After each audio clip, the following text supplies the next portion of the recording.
Good morning. મજામાં છો? મજામાં છો? આ કદાચ કોઈ મળે ને, જિંદગી કદાચ કોઈ મળે તો આ મજામાં છો જે બોલો છો ને, વારે ઘડીએ ખોટું સાબિત ના થાય ને એ રીતે જીવો. Simple done. ક્લિયર? જિંદગી જીવી અઘરી છે. જિંદગી જીવી અઘરી છે, પણ કહેવાય જવાય આમ જ સોમવાર અને શનિવારની વચ્ચે થોડું જીવાય જવાય. એપ્રેન્ટિસ એ 12મા પછી આવેલા છે, કદાચ કોઈ એક્સપિરિયન્સ વાળો હશે, બીજા સ્ટુડન્ટ તમારે કન્ટિન્યુ છે, કોઈ બેચલર છે, કોઈ માસ્ટર કરતો હશે. હવે આ એક ફેઝ, આ એક સમય એવો છે, એટલે આની અંદર શું થાય, શું કરવું, શું ના કરવું, કેવી રીતે ડિસિઝન લેવા. એક નિર્ણય લેવો હોય ને તો એ તમને છે ને વિચાર કરવો પડે કે આપણે શું કરીશું, આ કરીશું તો આવું થશે, આમ કરીશું તો આ થશે. આ પ્રશ્ન થાય કોમન છે. બીજું, તમારે ડિસ્ટર્બન્સ જે થાય કન્ફ્યુઝ રહેતા હોય, મેન્ટલી, ઇમોશનલી, ફિઝિકલી, સોશિયલી. આ બધા પાસામાં છે ને કન્ફ્યુઝન અમુક વાર આવે કે સારું શું કરીશું, શું થશે. પણ આ બધા જે ચેન્જીસ થાય ને એ just because of the hormones.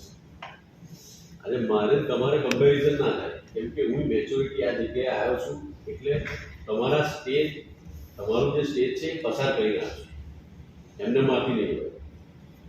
Same વસ્તુ તમે જે કરશો એમાં કન્ફ્યુઝન થોડું ઘણું રહેશે, અને એ વેલિડ છે, નોર્મલ છે.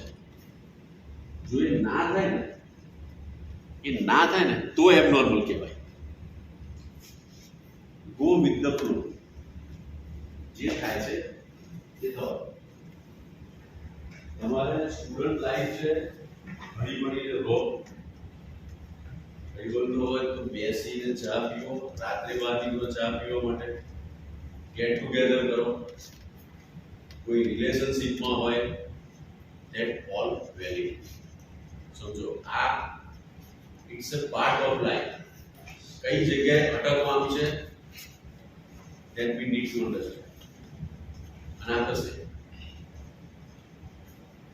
રોજ ધારો કે તમે 4 થી 5 કલાક તમારો સમય હોય તો વાંચવાનો, 4 થી 5 કલાક તમારા એજમાં સ્ટુડન્ટ લાઈફ 4-5 કલાક રોજ વાંચી બરોબર.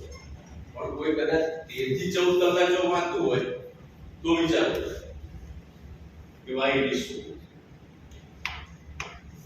એ પર્ટિક્યુલર એ વ્યક્તિ માટે વિચારવું પડે કે કેમ આટલું બધું વાંચે છે.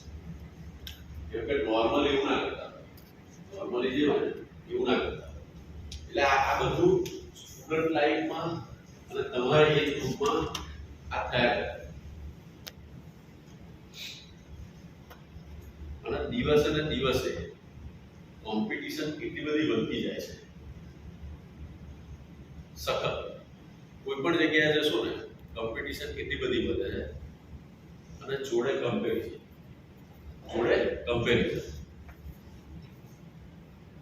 વોટ આઈ એમ ફીલિંગ કે અમુક બીમારી જે છે ને, કોઈ કેન્સર હોય, મેન્ટલી હેરેસ થતા હોય, બહુ હેરાન થતા હોય, તો એ આના કરતા વધારે ખરાબ છે. કેન્સર જે છે, કેન્સરની બીમારી કરતા જો કમ્પેરિઝન વાળું જે છે ને એ એટલું બધું ખરાબ છે. હું મારા મત પ્રમાણે હું જો ઓપિનિયન આપું તો તમે જ્યારે કોઈની સાથે તમે કમ્પેરિઝન ચાલુ કર્યું એટલે ડ્રોબેક જ તમને દેખાશે.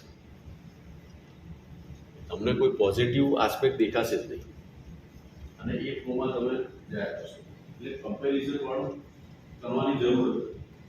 મારા આજનું જે સબ્જેક્ટ જે છે ને, few step to become healthier professionally અને પર્સનલી, આ બંને વસ્તુ જરૂરી છે ટુ અપગ્રેડ ઇન લાઈફ. હવે પહેલું, નેવર ગીવ અપ. અને સવારે સ્નૂઝ બટન કેટલી વાર દબાય છે?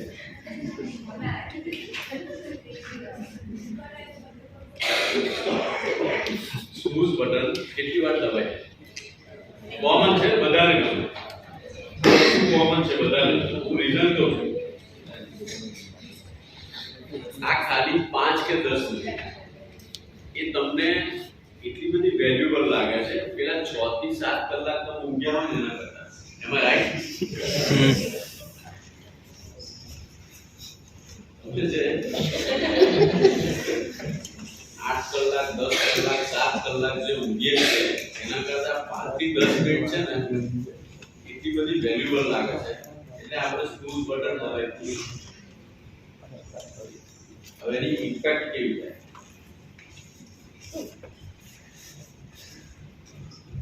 આ હેબિટના ફોર્મમાં તમે માર્ક કરજો. અત્યારે તો જે છે તમારો સ્ટુડન્ટ લાઈફ છે એન્જોય કરો, પણ અમુક સમયે જે જગ્યાએ જવાનું હશે ને તો તમારા મગજની અંદર શું થશે? સારું ચલ 5-10 મિનિટ છે ને થોડી વાર પછી જઈએ છે. કોઈ પણ જગ્યાએ તમારા ઘરનું ફંક્શન હશે, તમારી જોડે કલીગ હશે એનું ફંક્શન હશે, કોઈ મેરેજમાં જવાનું હશે, પણ આ હેબિટ છે ધીમે ધીમે ફોર્મ થતી ચાલશે. આ કઈ મોટી છે 10 મિનિટ 15 મિનિટ અડધો કલાક ચાલશે.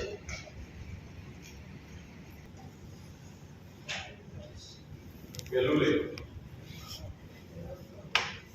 કોઈના વિશે હું જ્યારે બોલું ને ક્રિટિસાઇઝ કરું, કોઈને ટીકા કરું, આલોચના કરું તો એમાં શું થાય કે પહેલું મારું શરીર બગડે. એ બગડ્યા પછી મારું હૃદય બગડશે અને હું પોતે જ ખરાબ થઈશ. જ્યારે હું ટીકા કરવાનું આલોચના કરવાનું ચાલુ કરીશ ત્યારે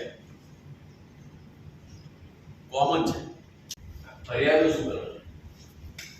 આને આમ કરું, પેલી આમ કરું, આને આવું કરવાનું, પેલા આવું કરવાનું, આમ થઈ ગયું. ફરિયાદો કરવાનું બંધ કરો. તમે કેપેબલ છો જ, તમે રસ્તો છો.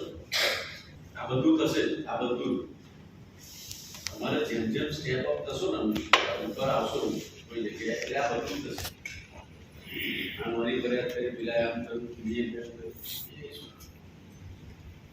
એટલે બહાર જ નીકળી જાઓ.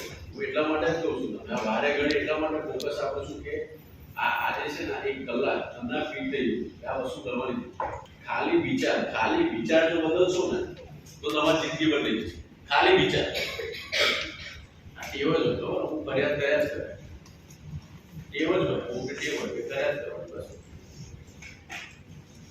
રાત જોતા હોય ક્યારે કહી દઈએ બસ. અને એ કેવું કે હું એને તો નહીં કહું, એને તો નહીં કહેવાય, બીજાને કહેવાય. જે ધારી લે એના કરતા પૂછી લેવું સારું. ભાઈ જે છે એની જોડે તમે કહો ને તો એટલીસ્ટ એને ખબર પડે, પેલા બીજાને ખબર જ ના પડે. આવા એટીટ્યુડ વાળા હોય છે. આપણે ગુજરાતી ભાષા શું કરે? રોદડા રડે. ગુજરાતીમાં એવું કહેવાય કે રોદડા રડે. ગમે ત્યારે તમે બોલાવો એમની વ્યથા ચાલુ કરે. Either you ask or not. તમે પૂછો કે ના પૂછો એને કોઈ લેવા દેવા નથી. એની વ્યથા કહી દેવાની. હવે આને કોઈ છે કોઈ દુનિયા સાથે કોઈ લેવા દેવા નથી. ઠીક છે 1 2 3 વાર પછી એને જવાબ હવે આ ભાઈ આ હેબિટ વાળા છે રોજ આવીને આપે છે. તમારા આ ફેમિલીમાં ચાલે, અંદર હોય ફેમિલીમાં હોય અને ફેમિલીમાં શું થાય કે 3 ફેમિલી છે ને બધા કેવું છે બધા કેવું એવું નહીં કે મારે એકલા બધા કેવું 3 કુટુંબ છે તો એક કુટુંબમાંથી ભાઈ આને શું કરીશું તો આ કુટુંબ વાળો આને કહે છે આને તો કોઈ કહે છે ખરેખર જેને કહેવાનું છે કે ભાઈ સુધારવા જેવું છે કે તારો ફોલ્ટ છે કે આ વસ્તુ સારી છે એ કહે છે જ નહીં. આ રિલેશનમાં બ્રેક કેમ પડે છે? આનું રીઝન જ આ છે કે ખરેખર જે વ્યક્તિને કહેવાનું છે તમે કહેતા હોય બીજા વ્યક્તિ સાંભળીને બીજાનું તમારે ટકાઈ રાખવું હશે તો you have to be reason. તમે ફોર્મ હોવો જોઈએ. અને આ કેવું કે પેચઅપ પછી થઈ જાય. એક માઇનર વસ્તુ હોય છે એમાં 10 15 વર્ષ બ્રેકઅપ થઈ જાય. ફેમિલી જોડે છે ને એટલું બધું એ દૂર કે ફોન પર વાતે ના કરે. અને રીઝન કે આ મારા પ્રસંગો તેમાં મને નતો બોલા આવું ખરેખર પેલા ભાઈને યાદ ના ભૂલી ગયો. કાંઈ નહીં બોલે. 2-3 વાર કે આવું થઈ ગયું છે.